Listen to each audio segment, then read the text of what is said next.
Bom dia! Hoje é dia 19 de janeiro e vamos para o nosso devocional da manhã.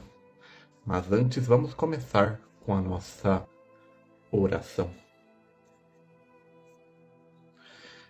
Jesus, Pai querido, que o Senhor esteja presente do começo ao fim desse devocional.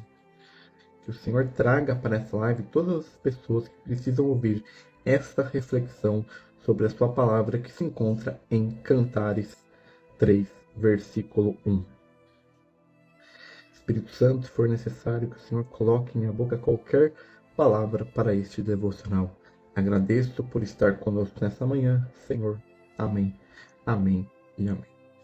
Vamos lá para o nosso devocional da manhã, que tem como base Cantares de Salomão, Cântico dos Cânticos, 3, versículo 1. Mas antes vamos ler a introdução da Bíblia Spurgeon, do livro de Cantares de Salomão. Circunstância da escrita. Cantares de Salomão é um dos livros mais peculiares e difíceis do Antigo Testamento. O nome de Deus aparece em algumas versões antigas apenas uma vez em todo o livro, no capítulo 8, versículo 6. O livro não é mencionado no Antigo Testamento. A descrição expressiva do amor entre um homem, Salomão, e uma mulher sulamita levou muitos cientistas, especialmente nos tempos modernos, a conclusões muito negativas. Alguns duvidam que Salomão seja o autor e que o livro seja uma obra inteira. Até mesmo se perguntou se o livro deveria ter um lugar no cânon das Sagradas Escrituras. No entanto, as questões nunca surgiram com os judeus. É verdade que a tradição do Talmud diz que Ezequias é o autor do livro. Mas o lugar de Cantares de Salomão no cânon hebraico do Antigo Testamento sempre foi na terceira parte principal, que são os escritos do hebraico Ketubim. Aqui o livro pertence aos 5 rolos do hebraico Medigot, para dia de festa especial, e foi lido no 8º dia da Páscoa. O nome Cantares de Salomão é uma comparação absoluta em hebraico e significa quanto mais a mais bela canção. O objetivo do versículo o primeiro versículo já menciona Salomão como autor. Podemos dizer ao estilo de Salomão, encontramos isso mencionado 7 vezes. Além disso, 3 vezes o título rei. De acordo com 1 Reis 4, versículos 32 e 33, Salomão escreveu 1005 canções e ele tinha um profundo conhecimento da natureza. Apenas essa única canção de Salomão foi preservada. A música menciona 22 nomes de plantas e 15 nomes de animais. Como Salomão reinou por volta de 970 a 931, a época escrita teria que ser fixada em meados do século X a.C. O Cantar de Salomão tem uma composição uniforme, visto que ao longo do livro as seguintes pessoas aparecem repetidamente: o noivo, a noiva, as filhas de Jerusalém. Refrões semelhantes podem ser encontrados no início e no fim de certos parágrafos. A menção cétupla do nome de Salomão também seria um refrão. O objetivo da escrita. Os expositores de Cantar de Salomão têm diversas maneiras de pensar, tanto nos tempos antigos como nos modernos. Alguns acham que o livro está descrevendo o amor do rei Salomão por uma pobre pastorinha. Uma versão dessa opinião diz que a menina já era prometida a um pastor e permaneceu fiel a ele, apesar da vontade do rei. Outros pensam que o livro é uma coleção de até 30 poemas de amor ou de casamento. Finalmente, há quem pense que a origem se encontra nos hinos do culto babilônico de Tammuz, que é idolatria. A pessoa da Sulamita também suscitou muitas suposições, mas também todas desejam um firme alicerce escriturístico. Com base nas escrituras, podemos concluir que, embora Salomão tivesse 1000 esposas, seu coração não estava satisfeito. Apenas uma simples pastorinha, foi capaz de dar o amor, a alegria e a satisfação que, segundo os pensamentos de Deus, deveriam encontrar e dominar a relação entre a mulher e o homem. Gênesis 2:18 e 2:24. Isso nos leva à questão de qual propósito o Espírito Santo estava perseguindo no livro. Lá, novamente, encontramos uma variedade de pensamentos. Os judeus sempre viram uma descrição do amor de Jeová sobre seu povo Israel.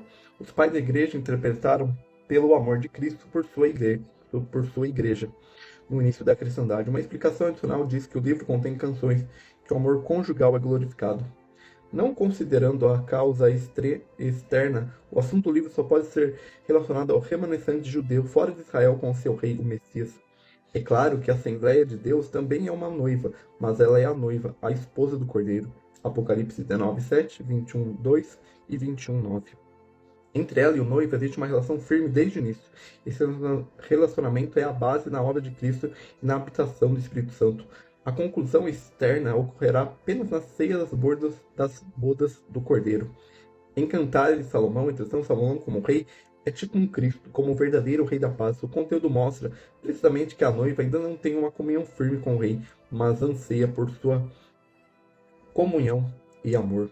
O livro contém principalmente diálogos entre a noiva e o noivo, além de pessoas que são apresentadas, as filhas de Jerusalém, os vigias da cidade, os irmãos e a irmãzinha da noiva.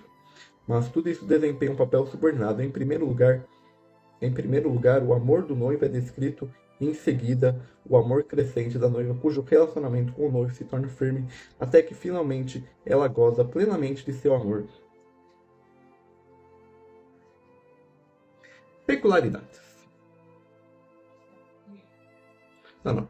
Nem é preciso dizer que o livro também contém ensinamentos para o crente de hoje. Portanto, também pode ser aplicado de forma prática ao relacionamento pessoal do crente individual com o seu Senhor. Peculiaridades.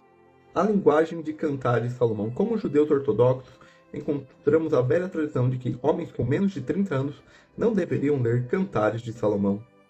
Ao mesmo tempo, os judeus contaram o livro entre os mais sagrados e, portanto, os estimaram muito. Essa atitude também se aplica a nós. Cantares de Salomão é um livro de poesia oriental que é marcado por uma linguagem pitagórica especial. Aqui, essa linguagem, a linguagem pitagórica do amor, cheio de expressões floridas, sentimentais e às vezes muito vivas. Mas nem um oriental, nem um hebreu considerava esse livro uma descrição de paixão voluptuosa. Tal julgamento estava reservado a uma chamada civilização ocidental cristã que até meados do século XX tornava tabu tudo o que era sexual. A noiva em Cantares de Salomão. Os profetas do Antigo Testamento frequentemente chamavam o povo de Israel de esposa de Jeová. Jeremias 31:32, que se tornou infiel e, portanto, foi rejeitada. Por causa da divisão de Israel após a morte de Salomão, dois reis surgiram, a parte do sul com Jerusalém e a parte do norte como Samaria como capital. Esses dois reinos que surgiram do reino materno são chamados de filhos de uma mãe só, em Ezequiel 23. Cantares de Salomão menciona a mãe, bem como a irmã da noiva. Portanto, encontramos duas imagens diferentes de Israel, porque um lado, o retorno de Israel a Jeová nos últimos dias é comparado com o restabelecimento de uma esposa infiel, Isaías 54:6. Por outro lado, o remanescente crente de Judá é comparado a uma jovem e bela noiva ao rei, o Messias. No livro de Ruth também, a mãe Noemi é retratada como o povo infiel de Israel, enquanto a jovem Ruth, que é casada com Boaz, o ancestral rei da paz, é comparado ao remanescente judeu crente. Compare o Salmo 45 com Isaías 62:3 e 5. Agora isso significa que Cristo tem duas noivas, que o remanescente crente de seu povo terreno e a esposa celestial à Assembleia? Essa conclusão não se justifica pelas seguintes razões. Diferentes ilustrações sobre relacionamentos diversos em épocas totalmente diferentes, sobre a lei no Antigo Testamento e sobre a graça no Novo Testamento são mencionadas. O Novo Testamento, o noivo no Antigo Testamento é Jeová, respectivamente seu ungido, o Messias, enquanto no Novo Testamento é o Cordeiro. Finalmente, a união do Messias e sua noiva terrestre acontece após seu aparecimento na Terra, enquanto o casamento do Cordeiro acontecerá mais cedo no céu. Visão geral do conteúdo, a gente vai ler sobre Cantares 3. Canções de Salomão 2, versículo 8-17 e Cantares 3, 1-5, em busca do amor. Ministros, diáconos e anciões podem ser todos sábios, mas se a sagrada pomba partir do espírito de contento entrar, tudo estará acabado para nós. Irmãos, nosso sistema não funcionará sem o Espírito de Deus, e fico feliz que não funcione, pois suas paralisações e quebras chamam nossa atenção para o fato de sua assistência. Nosso sistema nunca teve a intenção de promover a glória de padres e pastores, mas foi planejada para educar cristãos viris, para que não tornem sua fé em segunda mão. E essa é a introdução da Bíblia Spurgeon do livro de Cantares de Salomão, ou Cântico dos Cânticos, como também é chamado. Agora vamos para a leitura do nosso devocional da manhã. Busquei e não o achei. Cântico dos Cânticos 3, versículo 1. Diga-me onde você perdeu a companhia de Cristo e eu lhe darei o lugar mais provável de encontrá-lo. Você perdeu Cristo no quarto, orando menos? Então é onde você deve procurar a se reencontrar com Ele. Você perdeu Cristo ao pecar? Não encontrará Cristo de outra forma que não seja se afastando do pecado e buscando o Espírito Santo para dominar o membro no qual a luxúria habita.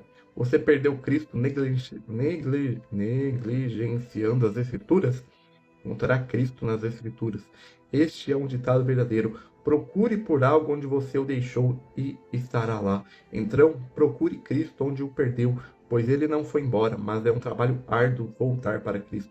O autor John Bunyan descreve sobre o peregrino que achou que uma parte da estrada de volta para o desfiladeiro dificuldade, onde ele perdeu seu pergaminho, fora a mais difícil por onde já havia viajado. Seguir 30 km à frente é mais fácil do que voltar 2 km para buscar um objeto perdido. Cuidado, então, quando encontrar o seu mestre, agarre-se a ele.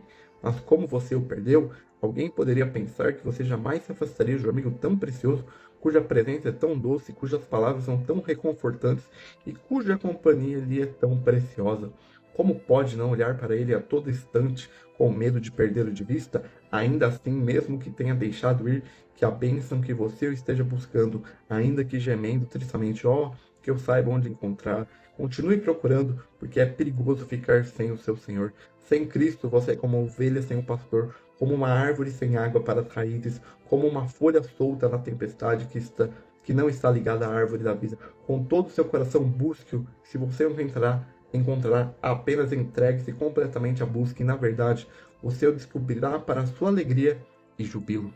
Então essa é a nossa reflexão do nosso devocional da manhã. Você se perdeu de Cristo? Ou procure onde você se perdeu, nas orações, no pecado, na leitura bíblica. Então é isso. Mais tarde, às 8 horas da noite, nós temos o nosso devocional da noite lá na Rede Vizinha. Então tenha uma boa segunda-feira e até o próximo.